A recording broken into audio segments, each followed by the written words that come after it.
He's right. Let's light this candle. Hey!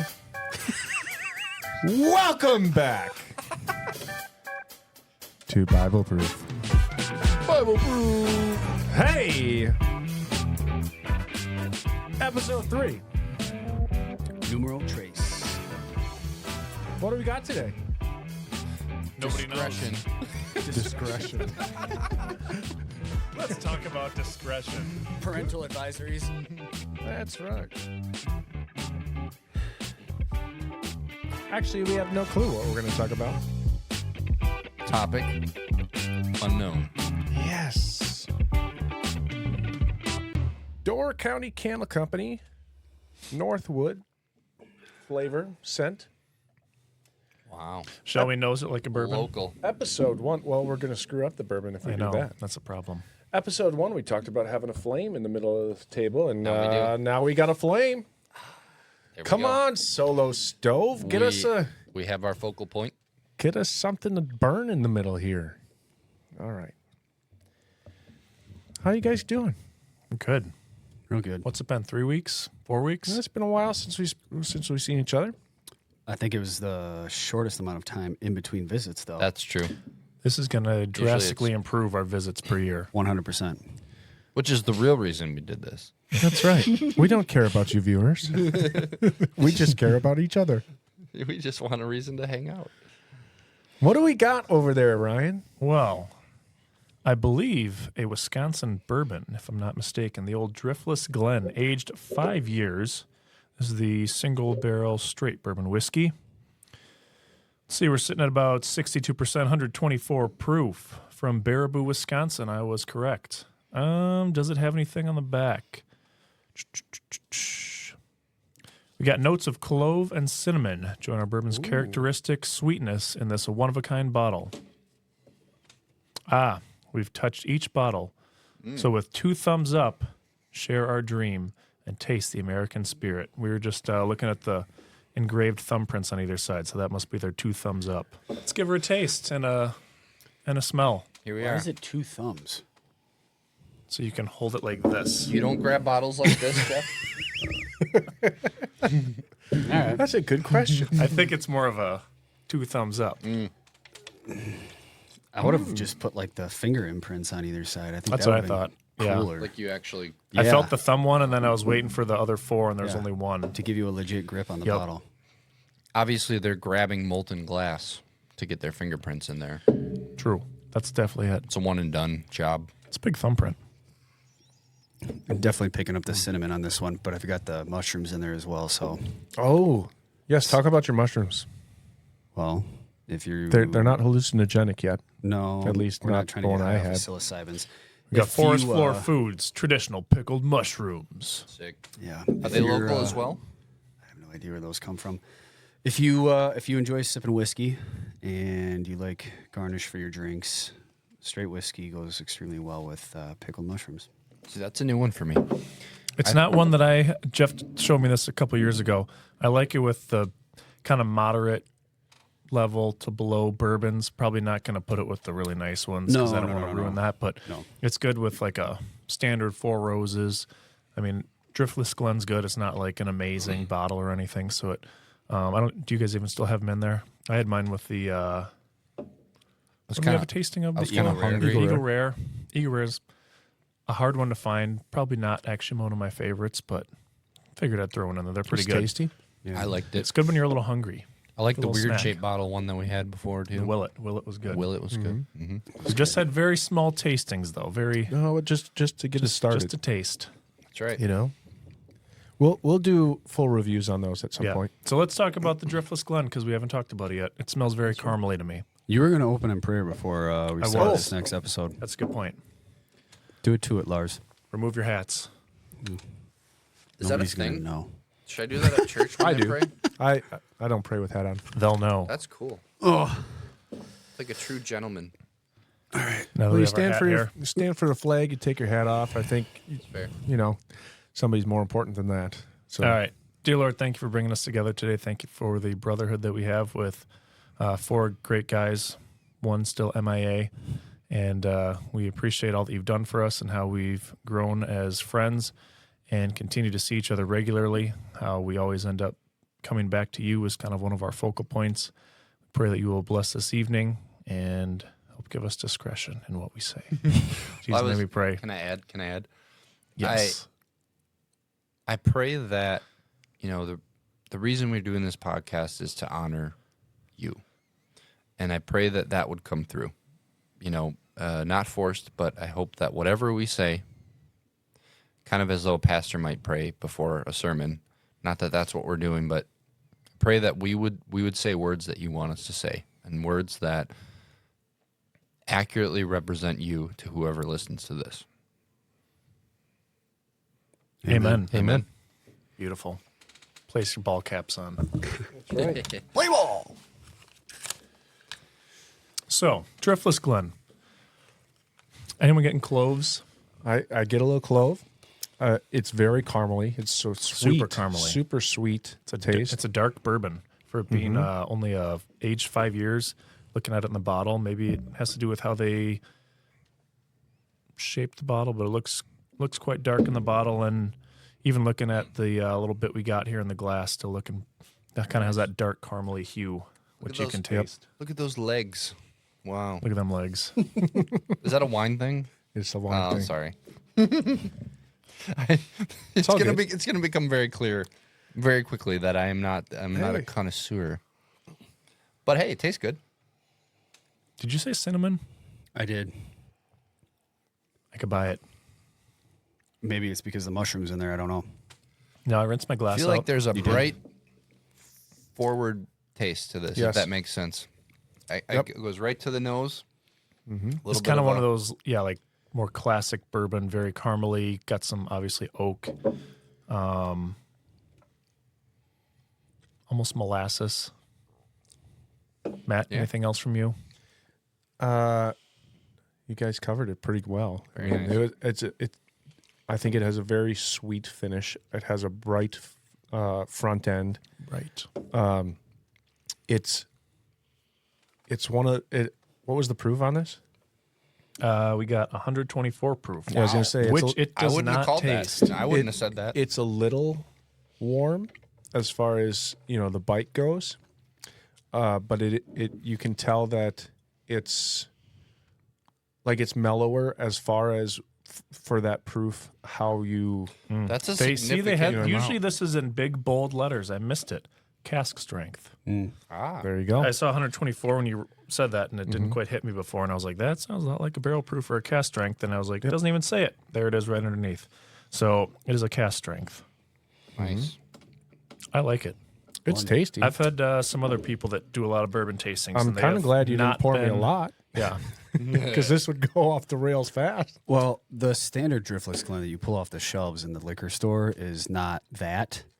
And even the bottle that I brought to your house the one time was the same deal, but Impro got to pick their own barrel and then bottled their own barrel. And I think that that's one of the reasons why what I brought over to your house tasted so much better than like the standard stuff you can buy off the shelf.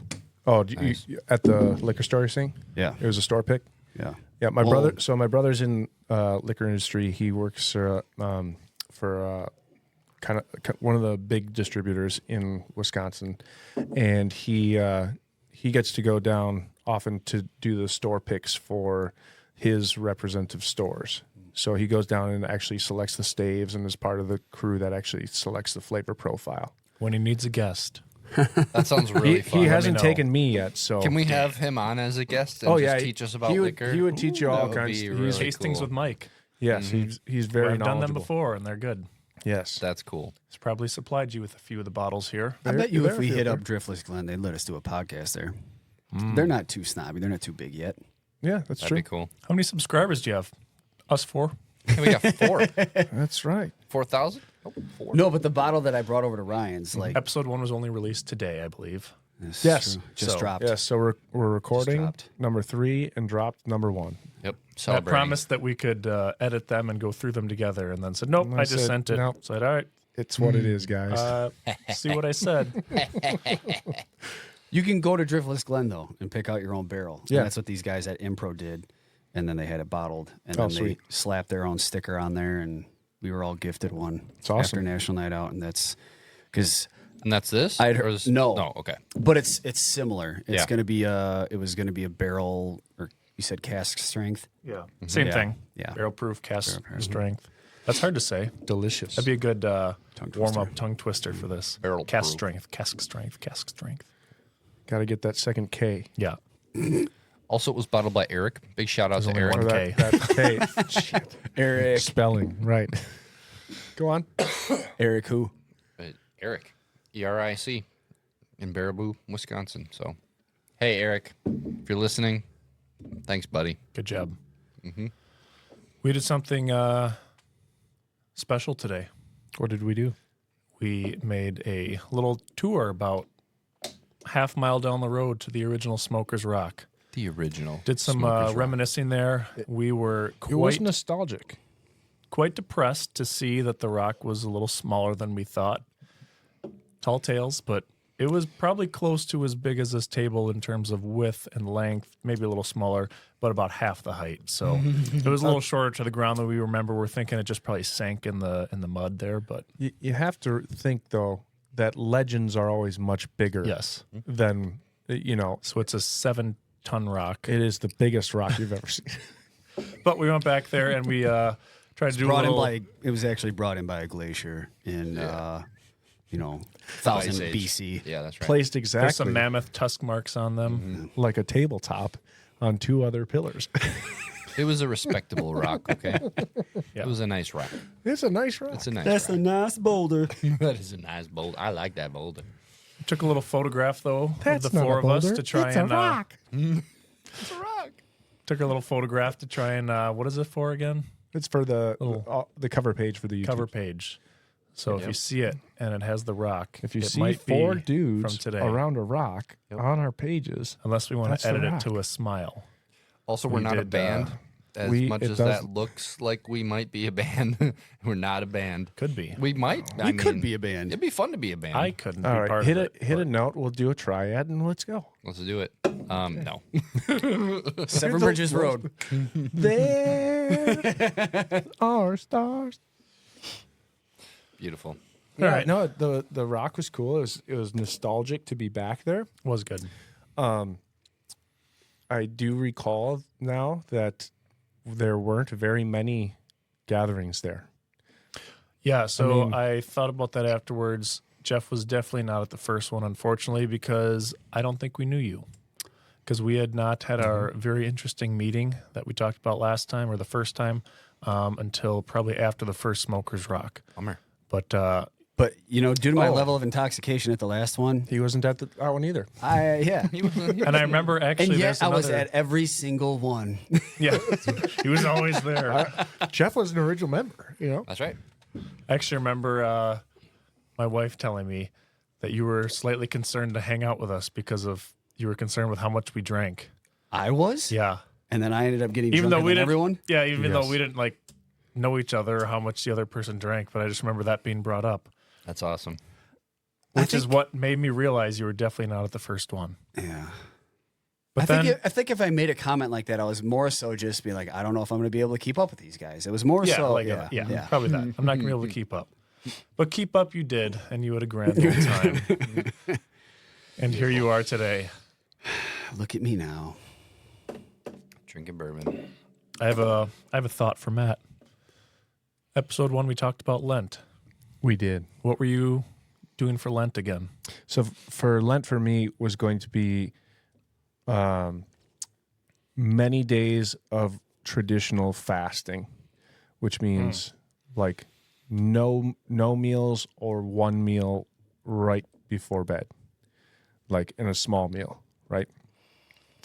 And for the first half of Lent, it's gone. Actually, we're almost to the end of Lent here. We got two weeks here. The Lent has gone very well that way. Part of that, unfortunately, was that I was sick, so I couldn't eat anything anyway. I was going to say, I had a good fast this week There when was everyone a had the lot stomach of flu. a lot of fasting in my house with stomach flus and things like that too. Yep. So, ran right through Domino's like that. And when I was seeing my children throw up all over the floor, it was Wasn't like, very appetizing. I'm not hungry. Yep. Nope. Don't want any of that. But actually, it was like, even through that, it's been a really great time for prayer and a really great time for reflection and opening up space for the Spirit to fill me, and being able to go out and in certain networking events. I went to a networking event with some fellow realtors and title group, and was able to, speak truth to the gospel in front of them. Cool. And I probably wouldn't have done that, in other times, because you don't, like, if I hadn't been fasting and focused and devoted in prayer, I wouldn't have thought about how to bring it up in conversation and, just be in front of people and talk about my faith. I don't think a lot of people do that right now, especially in their place of business, and, with business peers, they don't talk about their faith very much. But it was, this week was this week especially. We've been in Lent now for 6 weeks, 5 weeks, something like that. How long has it been? Mid to end February, right? Yeah. Was the beginning. So, yeah, we're now 4 or 5 weeks in, and I'm more and more and more bringing up faith and Bibles and different things, on my faith journey in everyday conversations where I wouldn't have before. So I definitely think that the idea of Lent being a time of preparation and a time of reflection of your own faith spiritual journey, in order to prepare yourself for the coming of Christ, right? Where he is crucified and then rose from the dead. I think it's been really, really a good time for me. Thanks for asking. Absolutely. So what's the longest you went over Lent for a number of without days? eating? 4 days was the longest I did During so this far. Lent? Yes. Wow. And so Holy Week, I'm going to do a 7. I'm going to start Palm Sunday and not eat till Easter. Wow. No food, No food. just water and coffee. Water and maybe coffee. You did a 4-day one this past whatever? Yeah. Past Actually, couple weeks? it was right after we had met. So, yeah, I think I'm going to go all of Holy Week, and just because, I think when you get to Thursday, right, the Last Supper, you're thinking, okay, if this is it for Jesus until Sunday, where you can rejoice with your family and all that type of thing. I've done this in the past too. I did Thursday to Sunday, where in the Catholic Church they call it the Triduum. I don't know if they call that in the other I don't denominations. know that. Can you The Triduum. elaborate? So it's Holy Thursday, Last Supper. Then you have Good Friday. Then you have the Easter Vigil, and then Easter Sunday. Right. So the Triduum is the 3 days before Christ rises. Cool. I've thought very seriously about doing something. Well, I've done part of that. I've done the longest one I've done is nothing like what you have, but it was just Friday of like, okay, here's when Jesus died, and then he was resurrected on Sunday. The way the Jewish calendar works and how they just worded things, that's considered 3 days. It's really more of like a 48 hour fast. But I remember, growing up and they talk about like, oh, he was in the grave for 3 days. And I was like, yeah, but it was really like 2 days because it was Friday to Saturday, Saturday to Sunday. But it just has to do with how they worded things in those days. So it's 3 days. But I've done the Friday to Sunday, but then I've also thought about, why don't I do it with like the Last Supper and then do it Thursday and then try to do an extended one. But I do remember I did it last year from Friday to Sunday, and I was like, that was a lot more difficult than the 24-hour one. 24 hours for me, it's like I kind of plan it well. I eat a big meal, It's like you forget to go eat to and you're bed, fine. and then it's like, all right, I missed breakfast and lunch, and now I'm getting pretty hungry, and that one's not There that again. bad. But then going past that next meal is when it starts to really be like, ooh, now I'm really getting hungry. So I think I'm going to try to do an extended one of either the Friday to Sunday again, or maybe even try to extend it out to that Thursday Last Supper. And all right, Jesus didn't eat from here till he resurrected. I'll do that and honor Well, and him. if you think about it, I don't even know if the disciples would have eaten much because They're their probably hiding rabbi, and- right? At yeah, that point, they're in hiding. Their rabbi just got killed. Now they're scared and on the run. You know, they might be grabbing something here or there, and then, you know, they're hiding in a locked room, and you know, they're like, oh, what do we do? And then all of a sudden, it's like the tomb's empty. Yeah. What? I after we had discussed this last time, you know, it inspired me to try it because I had really never done any type of fasting, and I think it's cool that you had mentioned how your ability to profess your faith amongst coworkers, people that you're coming in contact with on a daily basis. But I think it allows for, because you said the focus aspect, and I think when you have that focus, it also elicits confidence in what you're saying.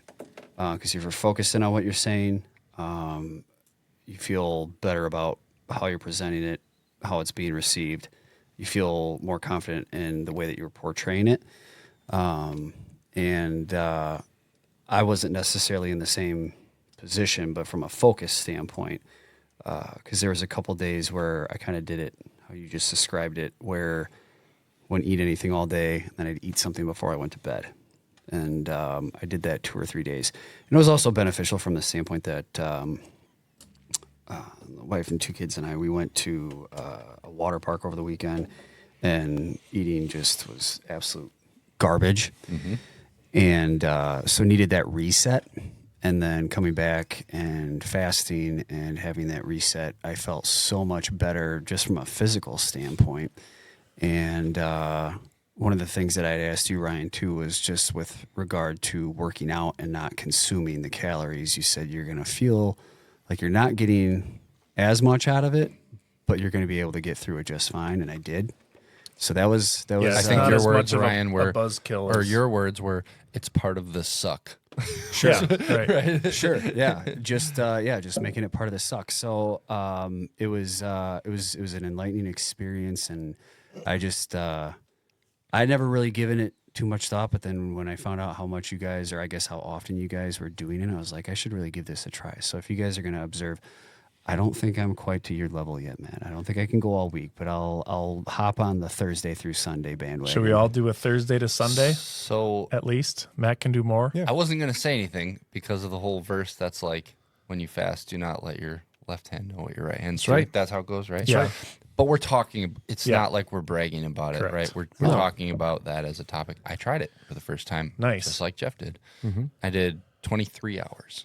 And so So I close. I ate at 6 and then I ate again at 5. the And next day. sometimes I don't. Sometimes it's 25 hours. Sometimes it's 22. It's your next dinner. and it's like, right? yeah, That's what it was for All right, me. here's when it Yeah. works out to eat next. Initially, when I did it, I was like very like, all right, it has to be 24 hours. And it's just like, Yeah.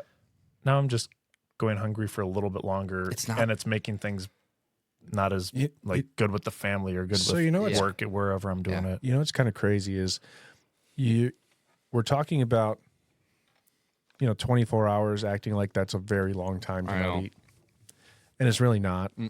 I mean, there are people in this world who maybe get a meal once every 4 days, and like that's just what they get. Yeah. And so we come from a very skewed perspective as Americans. Yeah.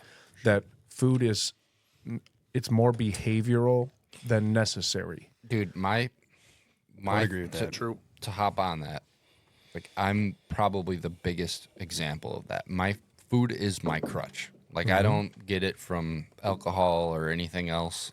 It's if I'm having a horrible day or I'm really bored, that's where I'm going. You know. So then when just you take is that what away, is, yeah. right? If you take that away and that's your crutch to hold you up, how easy was it during your fast time of 23 hours, Little baby fast. right? Little baby fast to search for other temptations to fill, or were you attacked during that time because your crutch is gone? So, first off, I want to say I do want to fast, and I want the main reason I want to fast is the spiritual. That you know. Yeah, you have to fast for a reason. When I fasted, this was like the lamest reason. It was physical. I literally had a night where I didn't get a lot of sleep, so I didn't work out. I didn't get up when I normally do. My puppy woke me up, and my son woke me up, and so I was like, well, I didn't work out today, so in order to not feel like a piece of crap, I'm gonna fast. So I didn't start it with spiritual intentions. I did not get anything spiritual out of it, and I think that's probably why, right? And that's fair. I understand that, and so I think the next time I'm gonna do this while I not just as a let's just try it. I'm gonna intentionally do it more.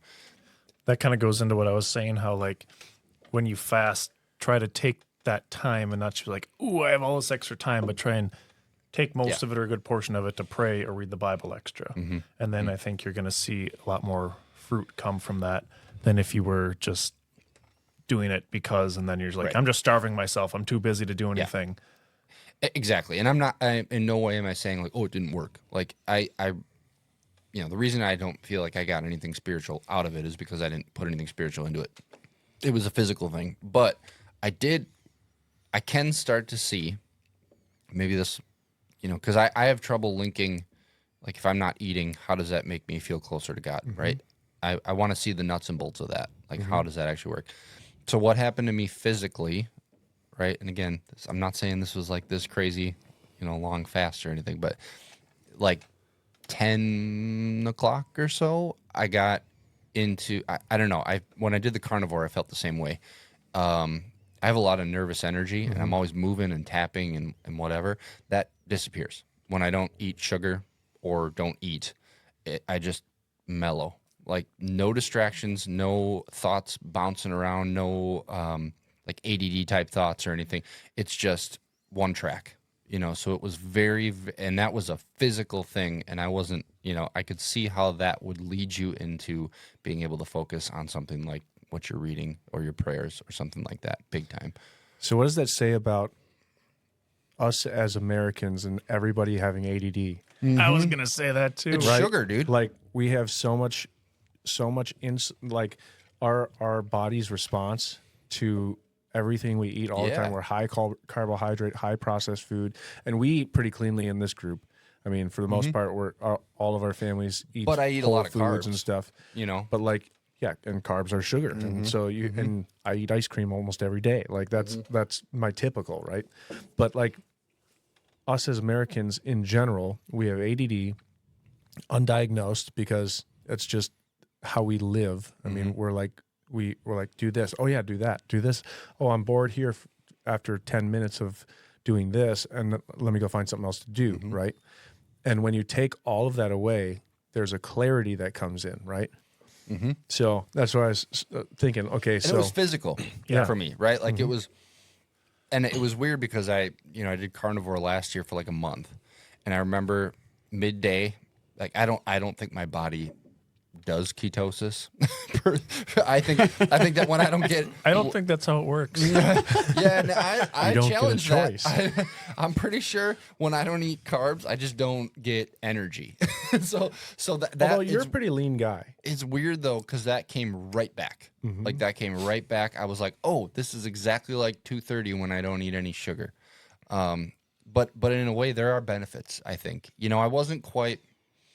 At the time I was recording a class, right? So I needed that quick. What am I going to say next? Type of thinking, and I did notice that like halfway through the class or a little bit towards the end, I was like, kind of just rambling a little bit, right? Which is weird because I did feel more focused in a way, but I also wasn't able to just like hop from topic to topic or quickly think of the next thing I wanted to say. And it wasn't bad, but at the same time, when I was not doing something that required a lot of brain power at that time, it was much. I felt chill, I guess is the best way to describe it. I didn't feel like I needed to go do something or fidget or anything like that. It was just mellow. I remember in college, because I did kinesiology, and I remember one of the anatomical whatever classes I was in, they said that your brain only feeds off of carbs, which I've found a little interesting and questioned more just because of the whole ketosis thing where people do the carnivore diet. I'm like, well, how does their brain work after a month of not eating any carbs? And then there's been talk about, well, eventually the fats get burned into some type of carb-like substance, which the brain uses, is probably what happens. Which is what ketosis is. For a isn't it? standard diet, like it's going to use carbs for your brain power. That's why you were probably feeling that way. And when you eat only meat and fat, it takes a lot longer for that to happen. So in the 24 hours that you were doing it, probably wasn't long enough to break the fat down, because fat has a ton of energy, but it takes forever to break down. Yeah. Well, and I noticed too, like, you test your pee or whatever you're going to do. And like, if I had one slip up, like 5-10 carbs or whatever, ketosis gone for like a week. Like, I don't know. I yes, my body would go into ketosis if I didn't have any sugar, but like, I don't know. I feel like I was super resistant to it. Yeah, I mean, your body has to go back to its natural state, right? And we're never in our natural state here in the United States. We're not, because we have food so readily available to us all the time. And even if you don't, I mean, no matter your economic standpoint, there's some food that you're going to get within 24 hours, right? I mean, if you have food stamps, you're getting foods at some point. If you're, probably higher calorie, higher carb, higher sugar foods. Probably right? so. Yeah. But even still, no matter what socioeconomic level, you're going to get some type of food in that time frame. So our bodies have not, I don't think, now this is opinion, I don't think that our bodies ever get a chance to go back to our natural states, right? Where we were hunter-gatherer people. We ate lean proteins when we could get them, and we feasted on them with all the animal fats. And we used every bit of that animal. We cracked the bones. We got the marrow out. Every piece of that animal is used for nutrition if we could get it. And then we would take berries and nuts, and that's where we got our natural carbs from. And those were in small amounts. I mean, you could find a handful of berries and eat. And it ain't bread. I really do not think that carbs are bad. I No. actually am pretty anti like the whole ketosis thing. I think that's something cool you can do for a while, and then you lose weight, and then you go back to regular, and then you gain all your weight back, and it's really pointless. I think that natural state, all around the world, most of those natural eating habits did have carbs in them.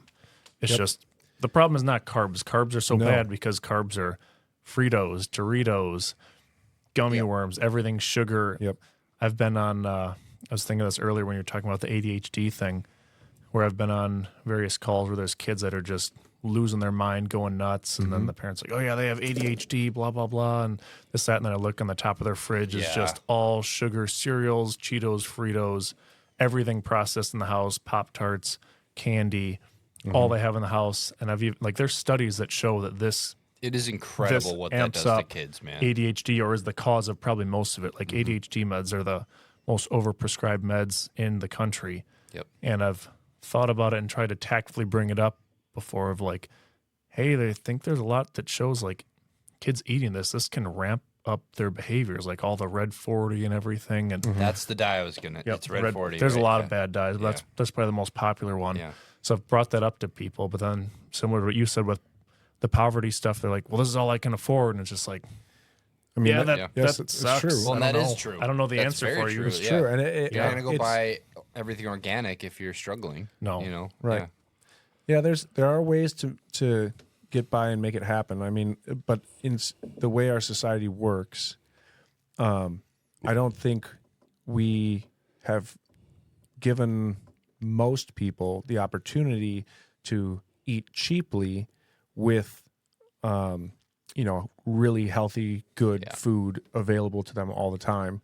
I mean, if you live in rural communities, you can go hunt and get meat Right. and all these things. It's kind of backwards, and right? it's like the old ways of living on the family farm and producing all the things you're going to eat throughout the year. Now you have whole foods that are not processed, and you have low caloric densities, and you have really, really good healthy food. Eating healthy can for be inexpensive, but it's a lot of work. But you have to know what to do, and unfortunately, like inner city America isn't being taught that, trained that. They have no way to really even the do suburbs, it properly, right? Or suburbs, yeah, You know? really all over America. But it's mostly rural America. That's the hunters that do, and all the crunchy women, like a lot of our wives are, that do the sourdough, have a right. garden, but like. You got to have space for the garden too. But if you have a little bit of space and a little bit of know-how, and you can do some hunting on your own, And thank goodness for our wives for that, thank right? goodness Because for our like wives. I would Make sourdough, eat, have a like, garden. I would eat like trash if my wife wasn't on top of all that, and so would my kids. So I think all the grocery prices would be a whole lot different in our country if every single household had a garden, right? You don't have to have a big garden. My first house was in West Dallas, Wisconsin. I had maybe a 16th acre lot, and I had a 4x8 garden, raised bed that my wife and I put together. With we had fences that we put up around the outside on posts, and I think we had 28 different variety of plants growing in that little garden space, plus 3 different pots. And yes, the vining things, it climbed up the fences and everything, but we had more vegetables than we knew what to do with. That's exactly like it. in this small 4x8 garden. There's a lot of plants that give you way more than you want. Right? Grow a Cucumbers. cucumber, dude. Try Let's talk about cucumbers. zucchini and Cucumbers are tomatoes. It's insane. ridiculous. And zucchini are like the same family as the cucumbers. So Any they go nuts. squashes, you're gonna get a ton of squashes off of vines, but they're gonna take up the whole yard, right? Sure. So we have to be willing to get rid of the grass. You know, some of the grass that we grow that's, you know, kind of ruining the environment anyway. It looks nice, but it doesn't serve a purpose. Right. You know, we'd be able to feed ourselves a whole lot better as a nation nutritionally if we were to, you know, grow a garden. Yeah. It doesn't have to be big. Forget what I saw. There was something. And get some backyard chickens too. Chickens. Get some chickens. Chickens are great. That's Can we right. talk more about chickens? We already did chickens. We did, but- we can bring it back sometime. But yeah, I think the general sense, though, you know, we're if we eat well and we fast when we need to fast, right? Our bodies are built to go through feasts and famines, and so feast for a time and then cut it out for a while, and then Like feast Joseph for a while and in cut it Egypt. out for a while. So, You know? kind of going back to the fasting, I thought it was interesting because, again, you guys had mentioned that you utilized a part of the fast when you get those hunger pangs. That was your quote unquote alarm reminder of, all right, time to break down, say a quick prayer, meditate on something, and then carry on. And then, you know, whether it's 2.5 hours later or next meal time later, the hunger pangs come back, and that was your reminder, all right, take time for prayer. And so I tried to utilize it. And then kind of like what you were just mentioning, Ryan, the correlation of, back in those times, whether they were purposely fasting or not, they reached out to God, and they got down on their knees and they begged and they prayed, and the closest that they came in their spirituality were probably times when food was not plentiful, and maybe their prayer was out of necessity, like asking God to be sustained and provided for. But A little rain dance. yeah, but in this day and age, like you said, we have everything at our disposal, and so you have to force yourself into that situation. Otherwise, it just doesn't occur. So, Yeah, that is interesting because I think almost all religion cultures tend to do that, like rain dance with Native Americans, or who I'm sure other, you know, cultures did something similar. And I by no means am saying that all gods are the same, or I believe in all gods, or all gods lead to heaven. I think there's one true God, but it's interesting that all cross-cultures, they all had did something similar where it's like, okay, we don't have food, so we need to We better try pray. and reach out and pray. Well, and pastor that I grew up with, he always central, I should say, he always preached to bring your central focus back to being in the Spirit. He'd always say, are you in the Spirit? And what he meant by that was, are you walking with the Spirit? Are you constantly allowing yourself and your thoughts and your words, your deeds, your actions to be a representation of the Holy Spirit inside of you? And something that him and his wife do is, they've got such a good relationship that they allow themselves to kind of call each other out. It's like, all right. If somebody gets a little testy with something, or somebody reacts a certain way to something, and like, they've got such a good bond. It's not an oh gotcha or a calling out. It's just it's just a reminder of like, hey, are you in the Spirit right now? And then they take that second and they kind of say a quick prayer as far as, God, please allow the Holy Spirit to, take back control over my thoughts, my words, my actions. May everything that I, do, say, be pleasing to you. May others, see you through me and my thoughts, words, deeds, actions. So I was utilizing those hunger pangs to be my reminder of when I was, just to get back to walking or allowing the Holy Spirit to control my thoughts. Because I think if you are constantly reminded and you're constantly asking the Holy Spirit to be in control of your thoughts, then everything else, all of your actions are going to come from your thoughts, essentially. And so using the hunger pangs as a reminder, that was, I think, what I got most out of the 24 to 36 hours or whatever I did. So 7 days, Matt? Yes. Yeah, can you tell us 7 more? days? What did you feel during that? I'm actually pretty For interested 4 in that. days No, or 7. I've You never done 7 yet. I've never though. done You've 7. 4. Okay, I've done 4. 4. 4 is, so day one is easy for me. Standard potatoes. I don't even think about it when you start getting hungry at the Well, end it of the was day. hard for me, Matt. Well, so No, you got to actually, build yourself up. To be right? honest, it was a lot easier than I thought. When it you would start, it's more difficult. Actually, be. It was yeah. actually a lot easier than I thought. It's Like never I said, easy. as but someone who relies on food, It's a lot, mental it was, challenge because it's yeah. a behavioral addiction, right? depends on Yeah. how busy you are too, and So- other things like that. Right. If you're you busy, have a it's busy just like, work day, you're not even going to think about it. Yeah. That was right? part of it. But if you're at home and everyone else is eating and your wife's cooking good food, and then you're like, yeah. 4 hours. 4 hours. Let me tell you about a couple of them. Okay. 4-day fasts. Let's hear this 4 day. Okay, so the first day, so when I first started fasting, this probably was 7 years ago. I would do a single day on Fridays during Lent where I'd do a 24-hour, right? So it would be Fridays during Lent.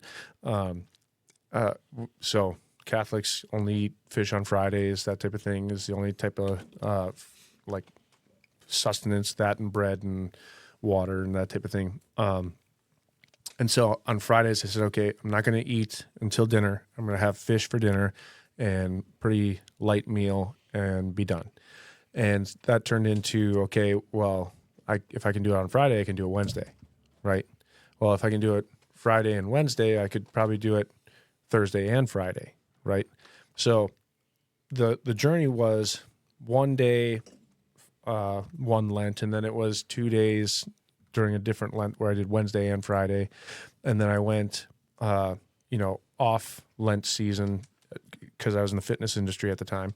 It was like, okay, learning more about intermittent fasting and different things like that, and then learning culturally across the world how important fasting is for everybody else. And I thought, okay, well, let's try one of these 4-day fasts, right? So day one, not hard when I first did a 4-day fast. Day two, it was like, okay, by lunchtime, I was like, oh, I'm hungry. This is going to be hard. And at that time, it was just water only.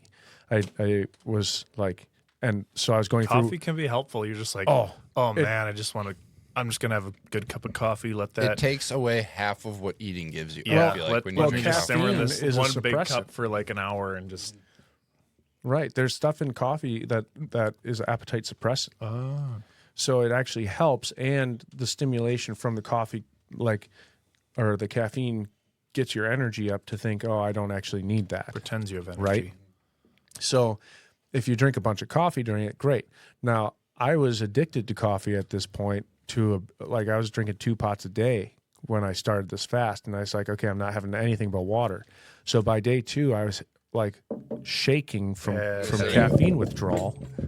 You had the okay, we got a technical difficulty here. A little technical difficulty there. Just mute me and I'll figure it. That's right. We had a mic fall. Kevin's mic broke. Anyway, so see if you can get that on there. I got it. Okay, Let's just do a so Continue.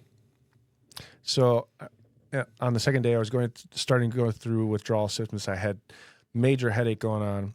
I had a good bit of like sweating for no reason.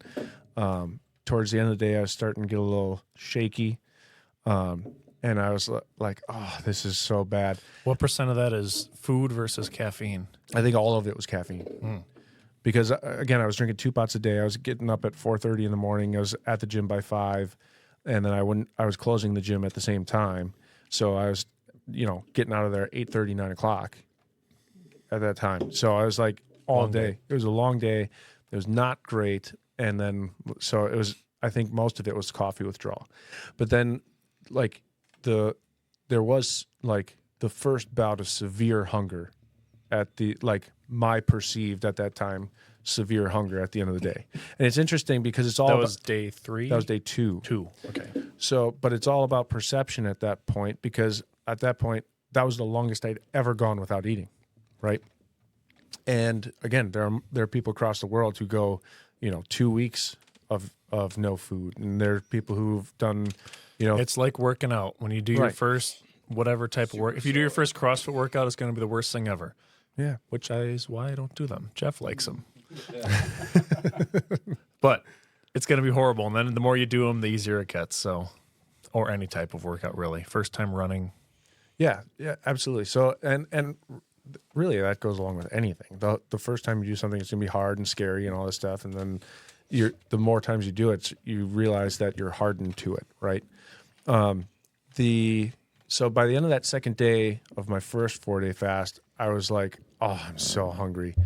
And I get home, and Angie had made spaghetti and garlic bread for dinner, and it was all cleaned up already, but your senses And get... you crave carbs more than anything. Oh, because yeah. that's what gets in your system fastest. So I get home, and your senses are already heightened. Like, your body is starting to get into the like more primal modes. So I get in, and I just open the door, and I'm like, oh my God, You smelled it I like an want to animal. eat so bad. That's awesome. And I'm like, and Angie's like, oh, how are you doing? I'm like, I'm going to bed. I cannot even be down here. I'm going to bed now, because I know I will eat something. So it's like, you have to modify your behaviors during that time, your first couple times, to be like, okay, I know what's going to, like, I don't know what's going to happen, but I know if I go to sleep, I'll be fine. I found that really beneficial too. Sleep's real good for not eating. Yeah. 8 hours, done. Yeah, it would get to a certain point in the night, and it was like, if I stay awake any longer, I am going to consume something. I need to just go to sleep. And I found it interesting. It was not hard to fall asleep. If anything, I think I fell asleep easier when I was fasting. And I don't know the science behind that, but did you I'm the opposite. really? Oh, really? I hate going to bed hungry. Really? See, I've always been like a night I'm with eater Jeff. and eat before bed. So like I'll usually do my fast is like I'll have a bigger meal later in the evening or before bed, so I'm at least full when I go to Sure. bed. And then I can wake up in the mornings. I used to always be hungry in the morning. Now I'm just not as much anymore. So now the mornings are easy, and then I just have to get through like the midday. Yeah. But the times where I've done it earlier and then I get hungry before bed, I'm like dreaming of food and waking up hungry. Oh, really? And I can't sleep very well. So I'm like, I'm not here to just do this and not sleep. Yeah. I'd rather like fight through the day, and when I'm hungry, like read the Bible and pray versus like dream about eating. So I think the lack of energy is why it was easy to fall asleep. So part and not nervous, restless energy. So that's one thing, like restless leg syndrome, right? Anybody heard it? I don't care what anybody. It's real. It's 100%. freaking real, dude. It's dehydration. Is it? 90% See, of the I time. remember you saying that, and so I would try chugging water. It didn't work for me. I believe you, but it did not work for me. What did work for me, better than anything ever, like even better than like taking like a pain reliever or something before bed or anything like that. Not eating sugar. When I did the carnivore, 0 restless legs, 0 like I said, I got a lot of nervous energy. That's You're also all probably eating a lot gone. of salt when you do the carnivore. Yep. And if you were to like You drink more water. pickle juice Yeah. or something really salty and hydrate before bed, Sure. then you're going to be way more hydrated because that gets everything into your muscles. I think I had restless leg syndrome all the way through high school, and then when I quit playing football, never had it again. When I was Really? done, Because you were dehydrated. yeah. Oh, So that I was okay. just gonna say to his point. I think for me, I mean, it was like I dehydration. said, I believe him. I just know I've tried. I remember him saying that, and I've tried it, and for me, it didn't work. Or have anybody ever heard of putting a bar of soap under your sheets? No. Look that up. It's a thing that people say where it didn't work for me. Not eating sugar or just not eating, absolutely. So Okay, if you're a restless go leg back to the syndrome soap thing now. sufferer, look it up. It's no, real. no. What are you saying? You What is take a the- bar of soap, like Yeah. some Irish Spring, Okay. and you just unbox it, Yeah. put it at your feet under your sheets, and For the it's RLS. supposed to help with restless leg What? syndrome. Interesting. Yeah, didn't work for me. That's insane. It just made my bed smell better. So before we go back to you, Matt, on day 3, at what point do you guys notice yourselves getting the most irritable due to being hungry? I don't think I ever got irritable. I think you could. So what you need to do when you go through this is you need to first do it as an experiential, like therapy. And so Angie was a rec therapist for a while, and she would do experiential events for people who are going through mental health therapies and things like that. And what experiential therapy is, you document your feelings, your thoughts, and whatever during an event, right? And oftentimes in her field, what she would do is she'd say, okay, let's listen to this song, right? And we're going to document how you feel during the song. We're going to go back, we're going to do some lyric analysis and what you think about that. And then we're going to go back and like, how did that make you feel? What can you relate to that? All those types of things, right? And you can do that for anything, whether it's listen to music, going on a hike. Okay, what did you feel during this? You know, how did this affect you? What memories did it trigger? All these different things. Same thing with like a physical task, like fasting, right? Okay, so you go through the day, you analyze your thoughts. Okay, why am I feeling this way? What am I actually feeling? Sure. Am I irritable, or is this just a different type of energy? Do I feel a shift in how my body is reacting, right? So by day 2, you think, okay, I haven't eaten for 2 days. I don't have any energy. No, I actually had more energy on the end of day 2 than I did on the end of day 1. And actually, that's where I get to day 3. And I'll talk about day 3 after Ryan talks about kind of how he feels, during a fast that way, and how, like, you know what I mean? I haven't done any as long as you. I did the Friday to Sunday. I don't know if I had a big burst of energy. I just felt like day 2 for me was much harder, more difficult. Mm-hmm. I felt hungrier. I didn't have the ability to like plan it out where I could, all right, I'm going to eat at this time, so then I'm full for the evening and go to bed pretty full and wake up, and then I'm not as hungry in the morning, and I just got to get through, 6 to 8 hours of maybe being a little hungry, probably 6 hours of actually being hungry. So then day 2, it's like, now I'm just hungry the whole time, and it was difficult. But did you notice any change in your emotions during that time? Like how you reacted to things? Were you like, did anything like trigger you in any sort of way? Like, Not that I remember. I do not I'll tell recall. you what I felt, and I felt it obviously more when I was doing carnivore. And again, this is just sugar, not necessarily fasting. Anxiety, intrusive thoughts. Again, just that fast working brain or overworking brain, gone, just gone. I just felt this chill, right? Sometimes at the expense of being able to. Were you like using work up- tobacco products? No. I wasn't. No, not at all. That was before you got me hooked on Red Man.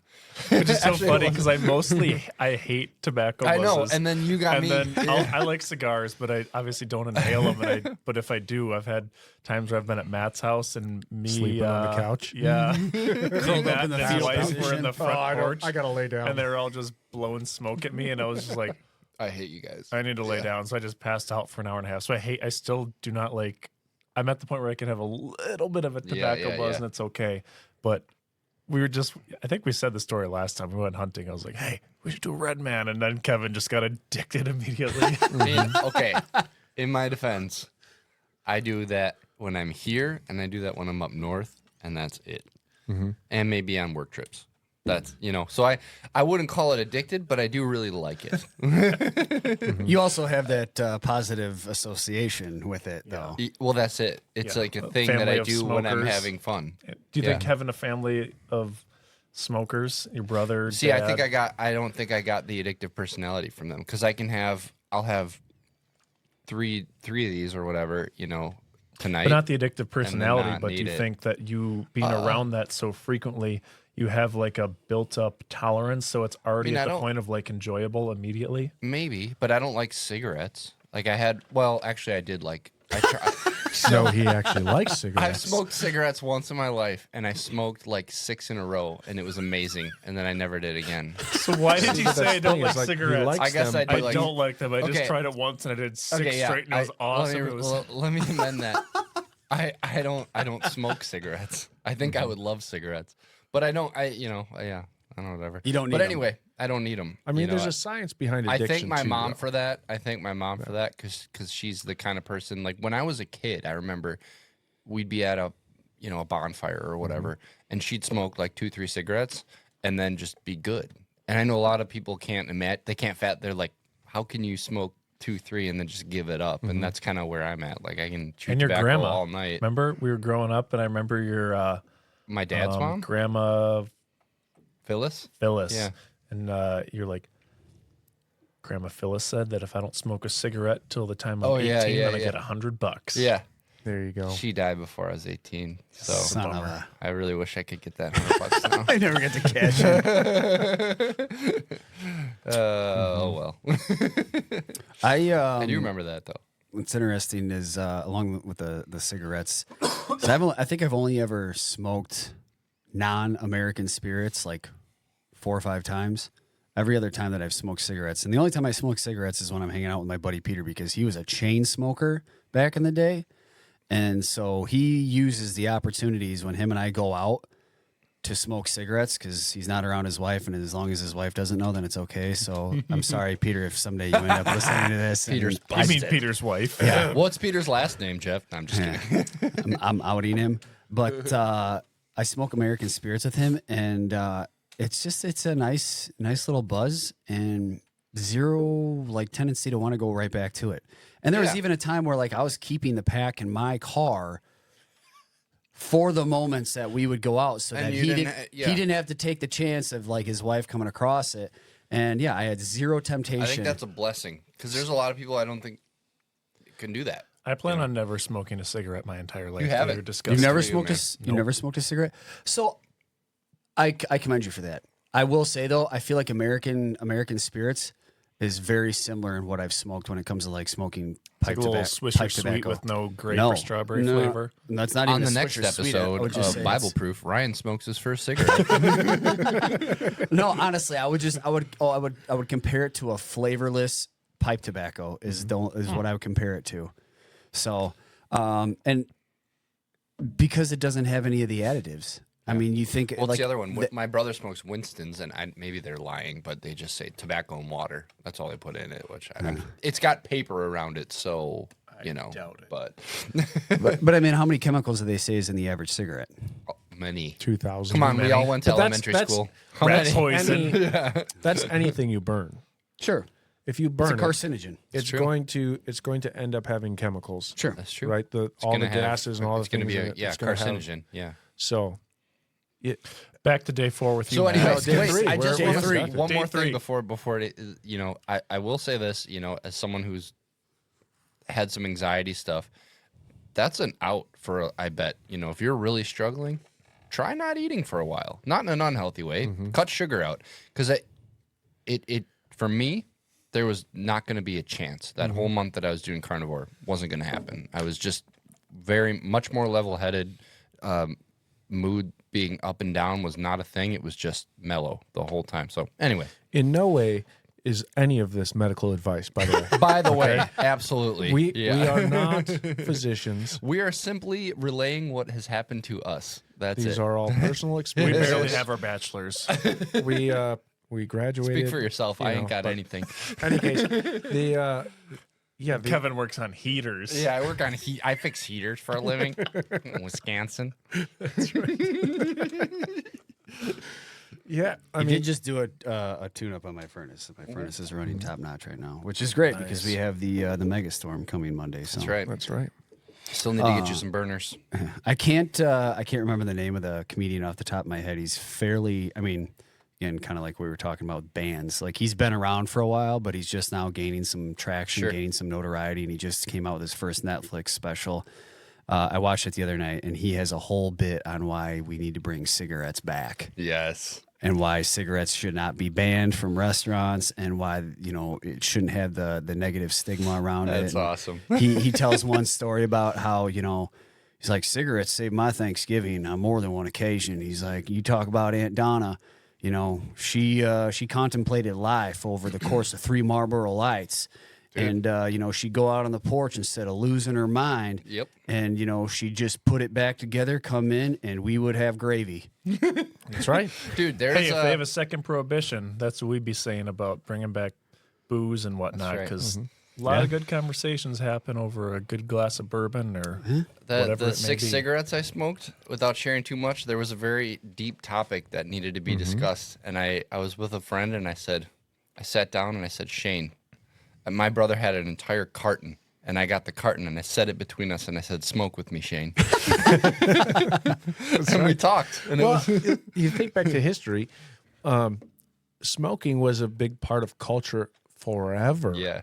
It was Forever. ceremonial. You'd sit, you'd pray over, Yeah. there are certain groups of people who that was their spiritual gathering. And I'm not saying that that's right or wrong. That's historically what happened. Yeah, right? yeah. But we look at, yes, is it good for your health? Who knows? I don't Right. who really Probably knows? not.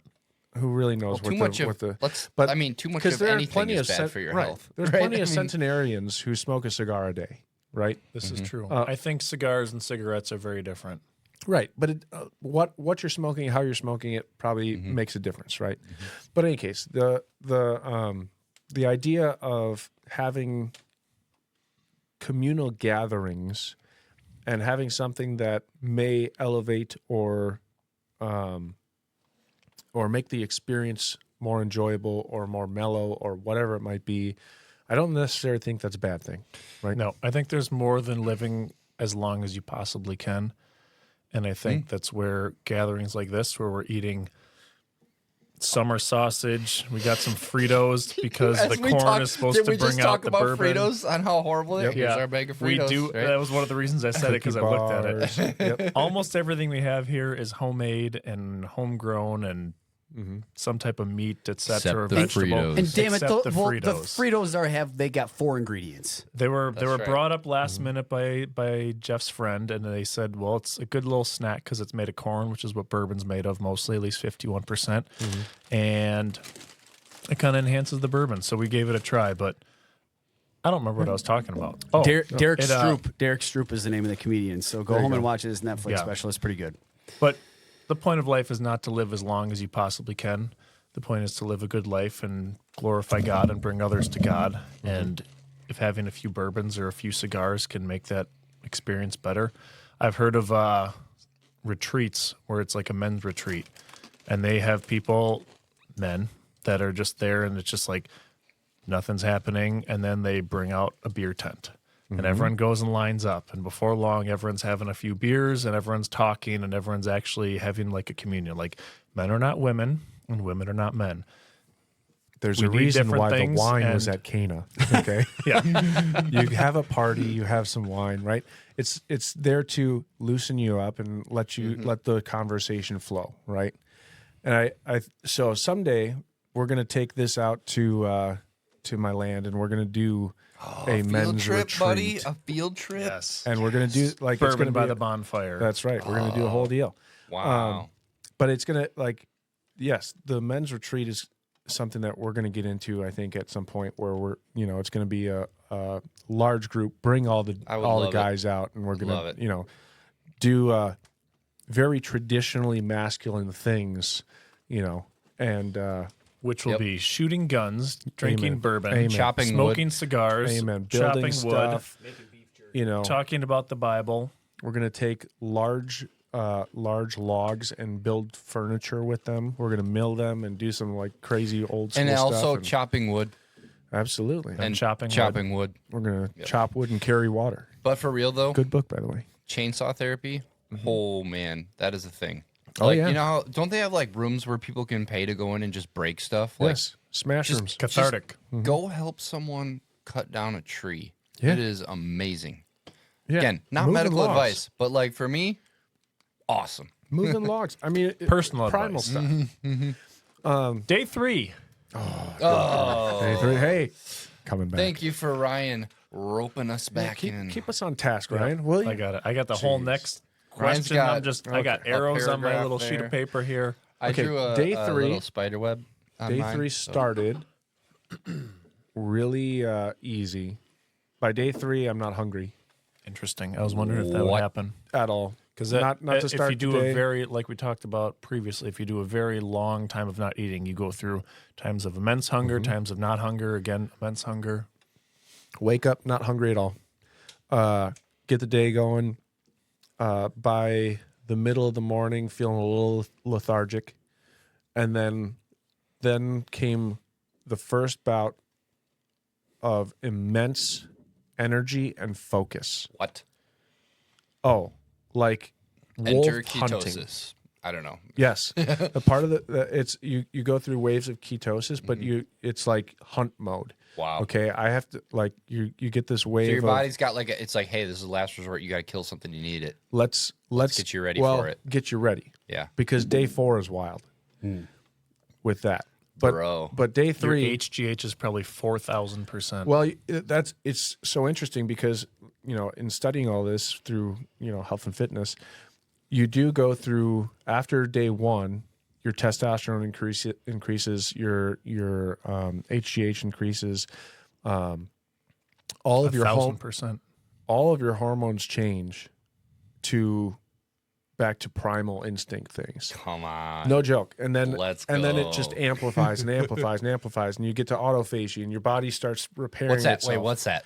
Autophagy is where your body gets rid of dead and dying cells. Yep. We went through this. That's the cancer killing part. Yeah. Right. Yeah, that was Or like supposed to be. 72 hours it hits. yeah. It starts to repair your body At and least get that rid of was things what I that it doesn't Googled, need. and that's what it said.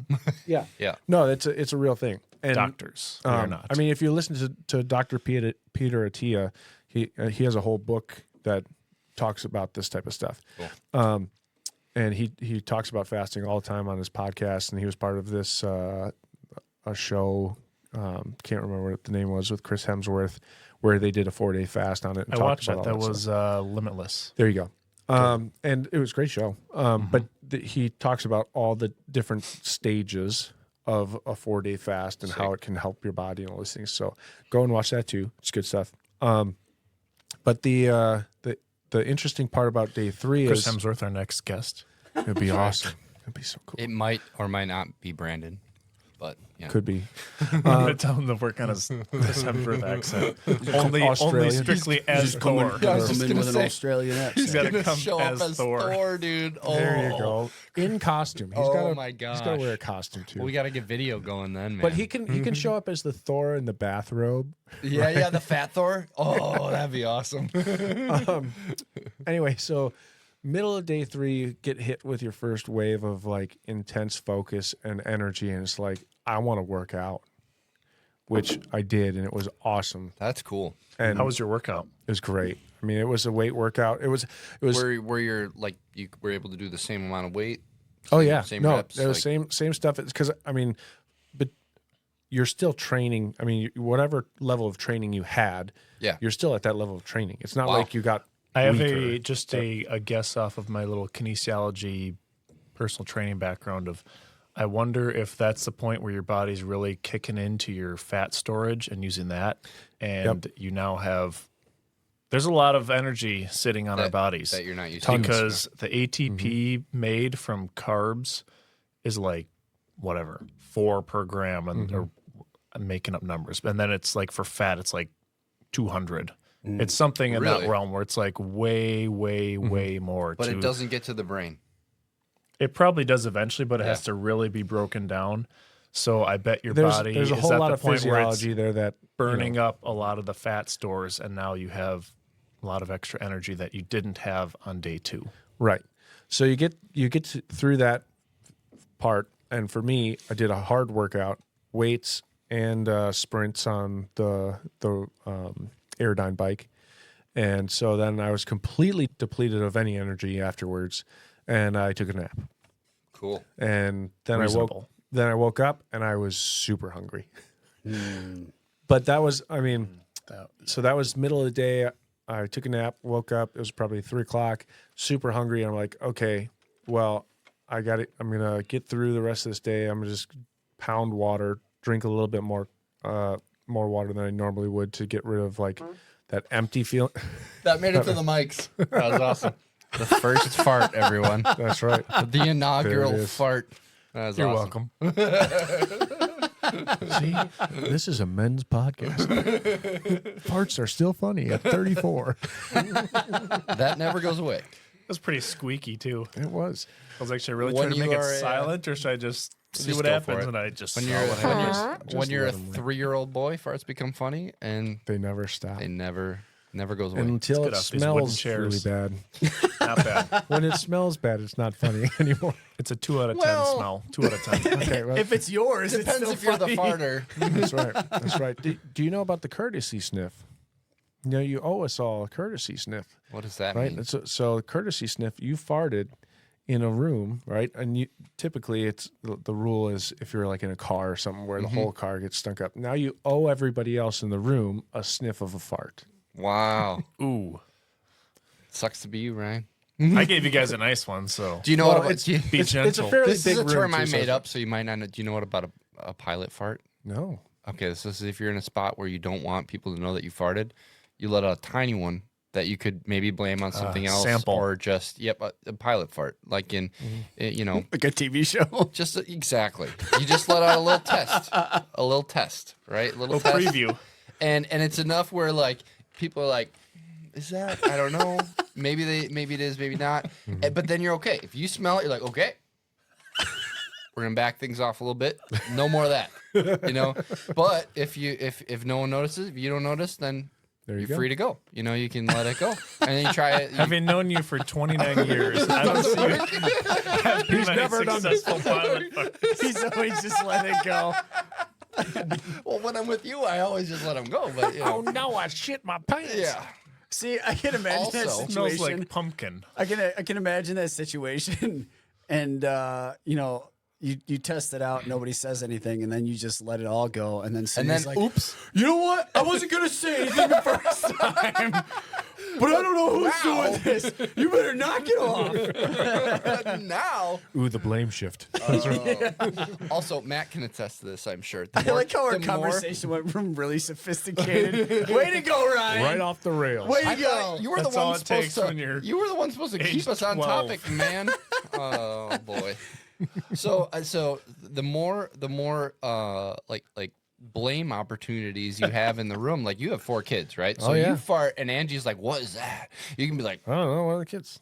and there's a good chance it was, you know. But if it's just like you and your wife, like you're Oh, in and if you have a trouble. dog, I can it's already- always you blame it on the Blame it on dog. the Can you dog. tell your kids apart? I can already. You can That smell was it. you. Are Yep. you serious? That was you. That's amazing. Well, I can't because they all eat the same thing. Uh-huh. I can still tell them apart. That's interesting. I'm sure I'll be able to because That's really interesting because if you're eating the same diet, like exactly the same diet. You Guarantee if Kevin farts, I'll know it's him. Yeah, he knows my well, fart. he's 29 sitting next years to of you it. too, though. I know his too. He doesn't. His aren't quite as That's like an interesting. distinguishable as We mine. should But I know research his. that sometime and see if there's a biological differentiation between each individual. There is. Fart. It's called a fart signature. Is there? Yeah. If we could capture this set in a jar and send it off for DNA Ooh, that's analysis, a good story. I It's remember you actually told gonna- me this one. it's going to contain strains of your DNA Yeah. in the waft. Yeah. A story I remember a story you told me, Kevin, was that your dad farted into a glass. No, my brother did it. Oh, your brother farted into a glass jar 'Cause he was and like- stored it and mailed it to a No. What? That's not how it went. Okay, you tell it. I'm no, pretty he sure farted that's how in you a said jar in like a Tupperware, right? Yeah. And he wrote "Do not sniff" on it. And then he proceeded to watch it until my dad went in there, opened it up, and sniffed it. Right? Because what are you gonna do? Total guy move. You're not gonna not sniff it. Don't think of I an swear elephant. you had a story of your dad doing that, and he literally mailed it to a friend, and then he smelled it and they threw up. I hope. Maybe I that hope was that's true. Maybe I'm mixing I a don't story I heard from someone else with the one you told me. I But hope that's true. That's awesome. I don't know. man, day 4. Anyway, All- do you fart when listen, you're fasting? All farts aside, You don't poop much. you don't have anything to digest. Even right? one day, I'm like, Oh, look at that. my morning poop gone. It's kind totally of a different. bummer. Yeah, it's totally different. Without going too much into things, my fast left me with the same poop as my whole entire month of carnivore, which was I wouldn't even call it poop. There you That's go. it. It was Yeah. different. Well, that's it, your body is going through a process Yep. of changing your biome, your microbiome in your stomach, right? So, all of that has to do with how it comes out, right? Yep. So, if you're not used to that, and you, depending on how you run your diet, it's going to come out different on the other. Things end. were different. So anyway, Jeff, you asked about day 4. yeah. So, gosh, day What a segue. 4. Day 4 was day 4. Woke up, clear thinking, right? Didn't have really much hunger for the first part of the day, and then I was really hungry, probably mid-morning. But you go through these much longer periods of super focus and like hunting. I'm going to call it primal hunting mode, right? Where you have high energy and you're super focused, super alert, like smells, sounds, everything is totally different, right? Cool. Which is really awesome. And then, I mean, throughout the day, all you're thinking of is what am I going to eat for that first meal, right? Oh, I can't wait. I can't In wait. your experience, would it be beneficial or cool at least to start actually hunting on day 4? Oh yeah. So right? I did Like, that. I did that. If No, you wanna not day shoot 4, but Bambi. day 3. I did right. that during hunting season last year, Yeah. and it was Squirrel. It was cool, but like Dead. the If way it flies, it dies. that's right. The way that I hunt, I mean, I'm a tree stand hunter, so it's Yeah. not like I'm stalking and Right, hunting, which would be right. totally different and so awesome, And way cooler. right? But like tree stand hunting, you are more focused and more alert on the sounds that you hear in the woods and like Come on. That's Yeah. where you eat That's the heart cool, on the dude. spot. After Yeah. the primal, dude. fasting for 4 Yes. days. I hope to at some point in my life freaking do that. 4th day fasting, kill a deer, and just like yeah, heart bite. yeah, That'd be cool, Oh, dude. it'd be sweet. Yeah. Savage. So I think that's the only time I would be able to do that. You're right. You're so hungry. Agreed. And you're looking at that organ thinking, Like I got a This deer and I looks still am good. like plugging my nose and like, you know, I can do like, that. Yeah. We found out deer heart is delicious. it's so It good. is It is I've had a it steak. cooked. I've had it cooked before. We I have one upstairs. Do you want one? next week, next year, or tonight, you know, or next year, next It's podcast. frozen, so Yeah. next time I got we could do something that. for later. okay. Um, I can't eat it, but Oh, Yeah, yeah, for later. He You wasn't can eat thinking the- about you, Jeff. Sorry, man. He does dude, not I'm like you. I'm so full on everything else. So anyway, The rest of day 4, you're just thinking, I'll be fine. I can get through this. It's, You're on the home stretch. you're on a home stretch. You're going to eat dinner later. Done it 4 days. Almost you're there. fine. So there's a mantra I know from like addiction therapy that's just one more day, right? I can make it one more day of not drinking. I can make it one more day of not whatever, your addiction is. It's like what the SEALs talk about. I'm not going to quit. I'll quit tomorrow. That's right. Quit Just tomorrow. make it to the next meal. Just make it to the next meal. So that's kind of at that point your mindset, and you're already confident that this isn't any harder than it was yesterday. I think pretty much anything hard, if you break it into chunks, it becomes way easier and more manageable. That's exactly how Just it feels. all right. I have to get to tomorrow. Get to the next meal. Get to whatever. Yeah, absolutely. So day 4, I remember the first time I did a 4-day fast, making the big mistake of eating way too much Right away. in Heard the about first that. meal, and you just feel sick. Yeah. Like you still have to because your stomach is starting to shrink. Yeah. Right. And so you think, oh, I'm so starving, I'm so hungry. So you just start force feeding yourself whatever you can, and get your hands on. It's like, oh no, this is a very bad idea. 1 day fast, you can do that. 4 days, No. Is there a certain food that's going to be more tolerable than others when you're coming out of a fast?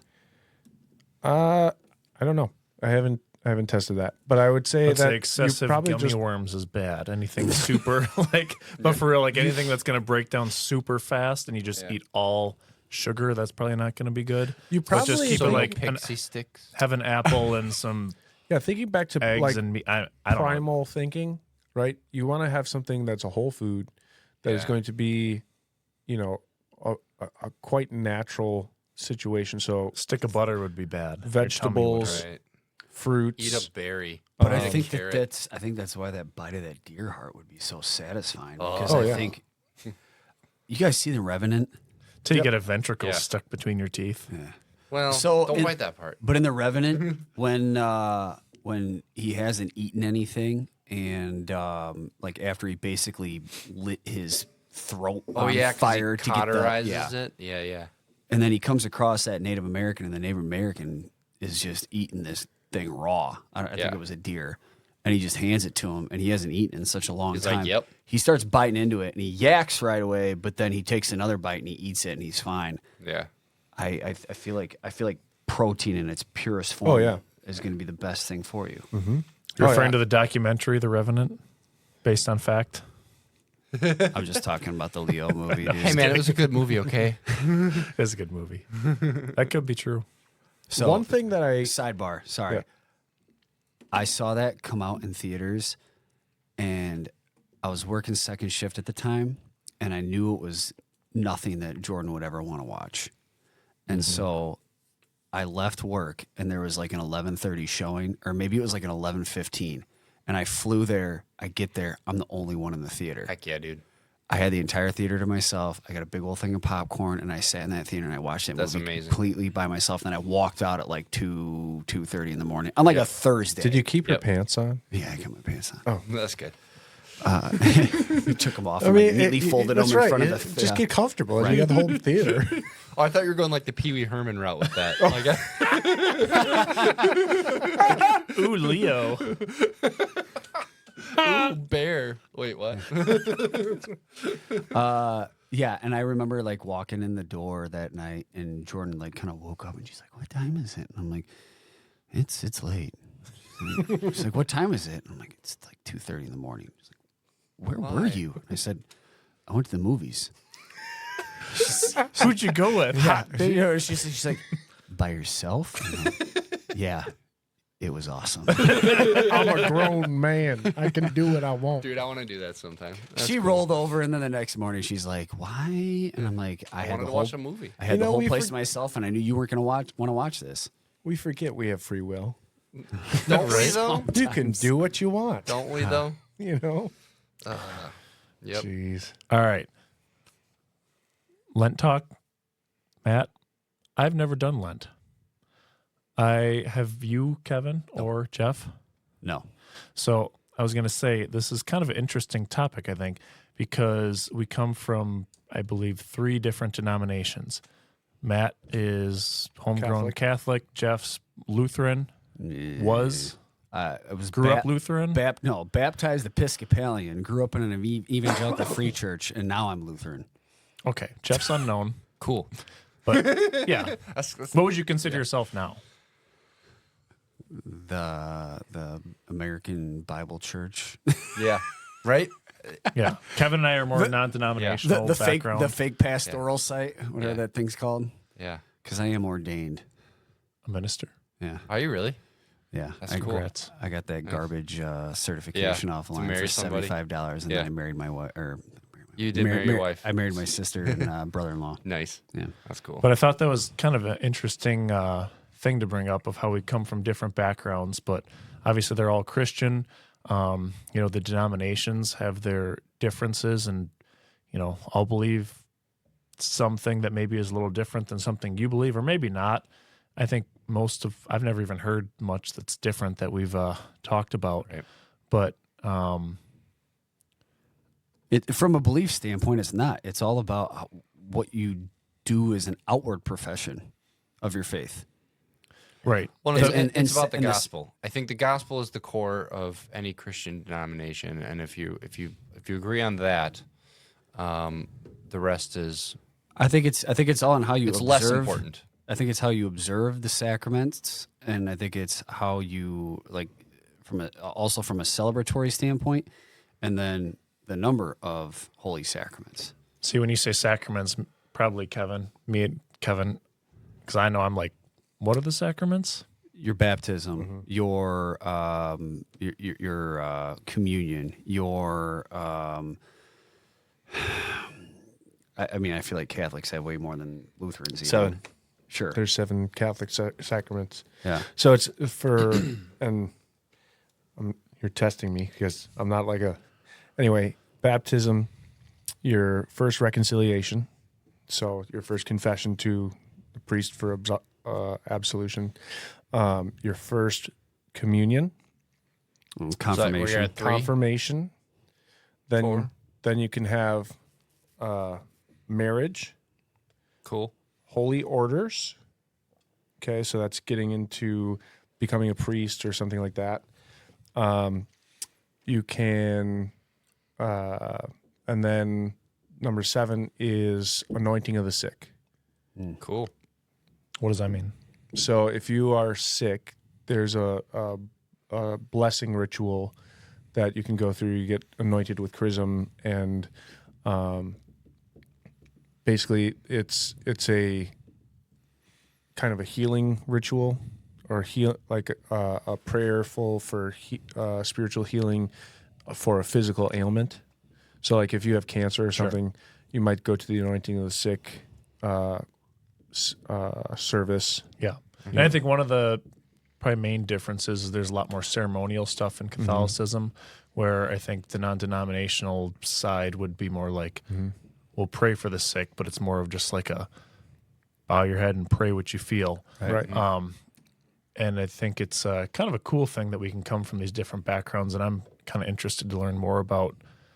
I technically was baptized Lutheran, I guess. I didn't grow up in the Lutheran church. It's pretty much been non-denominational my whole life, but interested to learn more about the Catholic views and maybe differences that you have, Matt. And I think Lent is not in the Bible, and it's probably more of a man-made thing, but I think it's a good thing, which maybe would be beneficial for me to try and do in the future, because I've never actually done that before.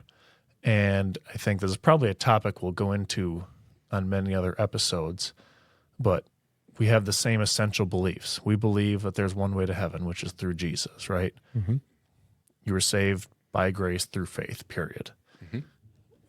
I think baptism, I feel like, can get a little hairier with some denominations, where some believe you have to be baptized, which I do not believe. I think baptism, as you see it in the Bible, is a show of your faith publicly after you've been saved. I think that's kind of an interesting topic we could get into at some point, of being baptized as a baby, and that's something I've talked about with people because I was baptized as a baby and never afterwards, and I have pretty much spent my whole life as a Christian. Not that I've been a great one at all times, but gave my life to Jesus when I was like 5 or something, and have always kind of kept my faith in him. And there's definite times of like falling away and coming back and falling away and being more in this type of sin. Yeah. Being in that type of sin. Yeah. College. Right. But it's always been something that's been like the most important thing to me. And then it's like, well, now do I at the age of 34 go and get baptized, or should I not get baptized? Is that just me doing it for other people? And I've had some various conversations. We don't have to go into that, right now, but I think the differences in our denominations and the essentials and non-essentials, I think there's not a lot, but probably some non-essential doctrines that we have different views on. And I think some could be good conversation, but some could build others up. And maybe the season of Lent and something the Catholic Church does that I haven't ever done personally could help build me up. And maybe there's things that I could bring up that could help you. And I think that's a interesting topic we could get into probably in a future podcast, as this one's probably dwindling on time. But yeah, absolutely. I think I mentioned last time we were doing this that I just started attending a Pentecostal church, which I think is really freaking interesting. And I, again, it's strictly Bible based. It's strictly gospel. All the core things are there. And actually, if you walked into my church and you attended for even a month or 2 months, you'd think it was a non-denominational church, but they fall under the category of Pentecostal, which, from what I can tell from going there for 6 months, is they're very Holy Spirit heavy, right? They believe that the Holy Spirit is more present, I would say, than other denominations in more of a physical way. Active. Yep. And, obviously the speaking in tongues things comes up.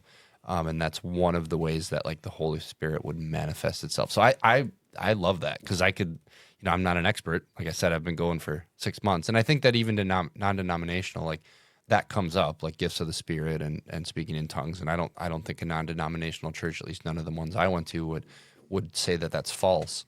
But I think it's downplayed a lot more than it probably should be. And I think the Holy Spirit is one of 3 parts of God that gets the back seat sometimes, right? It's just that, he's in you. Yeah, but they don't. He does some stuff. Yeah. Look at the Bible. What does the Holy Spirit do in the Bible?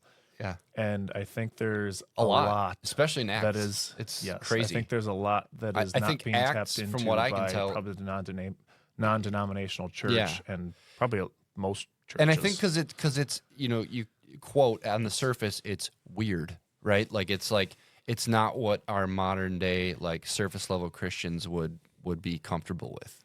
I think it's weird and it's faked a lot too. Oh yeah, and that's something my pastor says all the time. He says like sometimes when people are acting weird and they're claiming it's the Holy Spirit, they're just acting weird.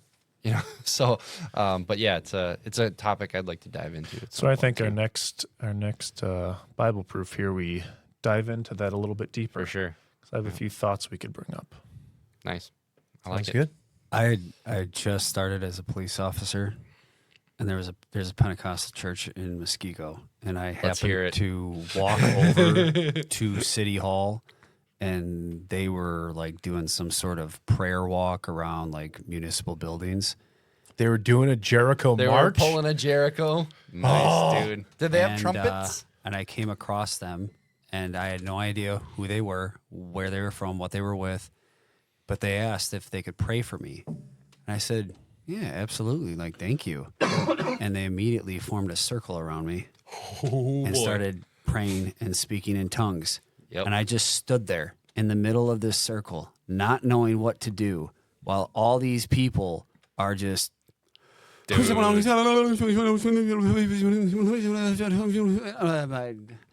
gotta get out of here. I picture you standing there looking down and just double tapping your body camera. We didn't have them at the time. I would have just pulled out my phone. And after about 2 minutes, it slowly dwindled. And I looked around at all of them and I said, "Thank you. I have to go." But the crazy thing is, like, is that I know that it's in the Bible. It's in I the know what Bible. happens. Is that one real or is it not? That's I think one of the hard parts is That's trying to what's figure tough. out how do do you we- know when it's real And or do not. we know what that even really meant? Speaking in tongues. Well, and that's the part that I still am because working we weren't on. there. What were they speaking in languages that they couldn't speak previously to go to speak to other nations that are actual languages, or are they speaking in a language nobody knows? Best I can tell, or at least from what I've Good heard. thing I brought my Bible for our next episode. We'll dive in There we go. to Acts. It sounds great.